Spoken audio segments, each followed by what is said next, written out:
I found out my mother lied about who my father was, and the real one lived right next door. Growing up, I never questioned who my father was. Mom always told me that he'd left when I was a baby, that he was selfish, unreliable, and didn't want a family. Whenever I asked for details, she'd sigh and say, "Some people just aren't meant to be parents." So I stopped asking. It was just me and her against the world. Or at least, that's what I believed for the first 24 years of my life. Our next door neighbor, Mr. Carter, had lived beside us for as long as I could remember. He was kind, quiet, the type of man who fixed things for everyone in the neighborhood. A broken fence, a leaky pipe, even once my bike when I was 9. He'd smile and call me kiddo, and I used to think of him as the closest thing to a father figure I ever had. There was always this strange comfort about him, like he cared more than he should for a neighbor. But I never thought much of it until last year. It started when my mom got sick. We were sitting in her hospital room, and she looked weaker than I'd ever seen her. Her hand gripped mine, and she said something that didn't make sense at first. "There are things you'll need to know when I'm gone." I thought she meant where she kept her will or what to do with the house. But a few days later, when she passed away, I found an old envelope in her bedside drawer. My name written in her handwriting. Inside, there was a letter and a birth certificate. The letter started softly. "I never meant to lie to you, but I thought I was protecting you. Your father wasn't a stranger. He's been there all along. He lives next door." I remember reading that sentence over and over, thinking it had to be a mistake. But the birth certificate confirmed it. Father's name, Thomas Carter. Mr. Carter. The man who'd watched me grow up, who'd helped me with my school projects, who'd shown up to every one of my birthdays with a small gift. He wasn't just a kind neighbor. He was my father. I didn't know what to feel. Shock, anger, confusion, maybe all of them at once. Why hadn't he said anything? Why had Mom lied? I couldn't sleep for days, replaying every memory of him, every look, every word, wondering if he knew the truth too. Finally, I decided to confront him. It was a Saturday morning. He was outside, watering his plants, like always. My hands were shaking as I walked up to him. "Mr. Carter, can I ask you something personal?" He looked up, and in that moment, the way his eyes softened, the way he seemed to already know, I got my answer before I even asked. "I found this," I said, handing him the letter. He didn't take it right away. He just stared at it for a long moment, then sighed. "I was wondering when you'd find out," he said quietly.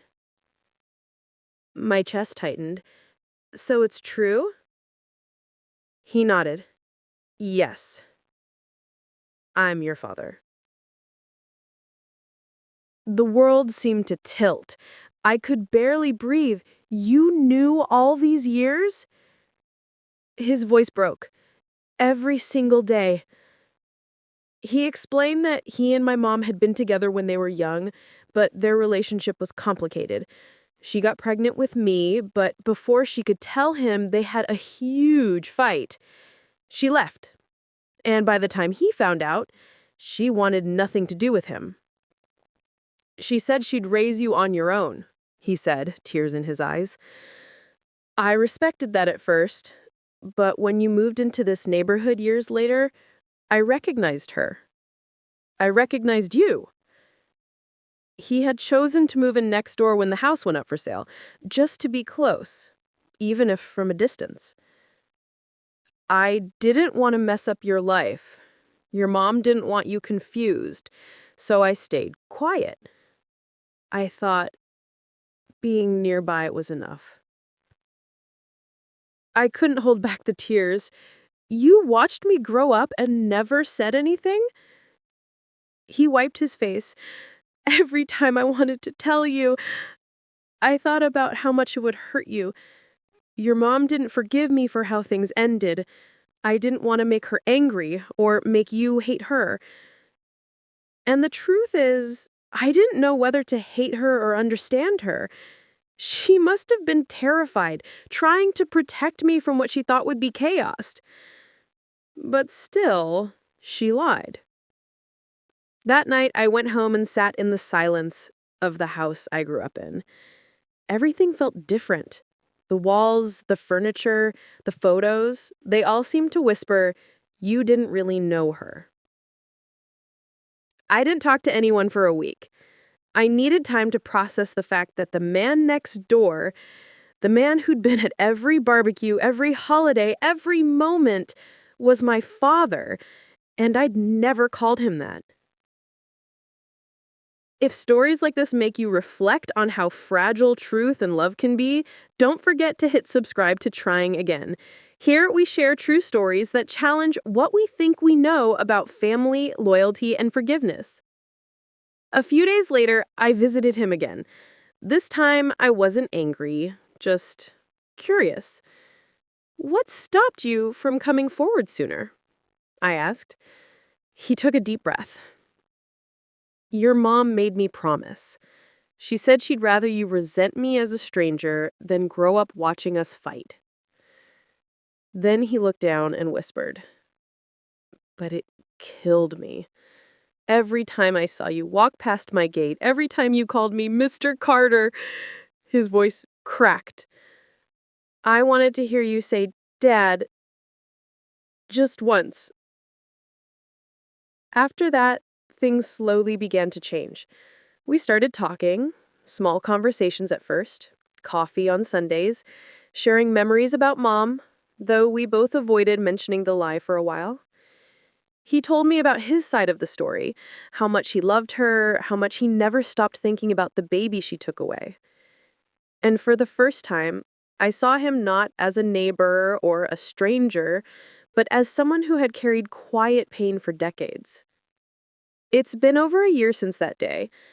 Sometimes I still feel angry at my mom for deciding what truth I could handle, but then I remind myself that life isn't always about right or wrong. Sometimes it's just survival. I don't think she meant to hurt me. She was protecting her version of the truth, one in which she was the hero and not the girl who broke a man's heart. And maybe that's the hardest part of growing up, realizing that our parents are just people, doing the best they can with the pieces life gives them. Last week, Mr. Carter, no, my dad, gave me an old photo. It was of my mom, pregnant, sitting on the hood of a car, smiling at him. He said, "She used to laugh like that all the time before things went wrong." I keep that photo on my nightstand now.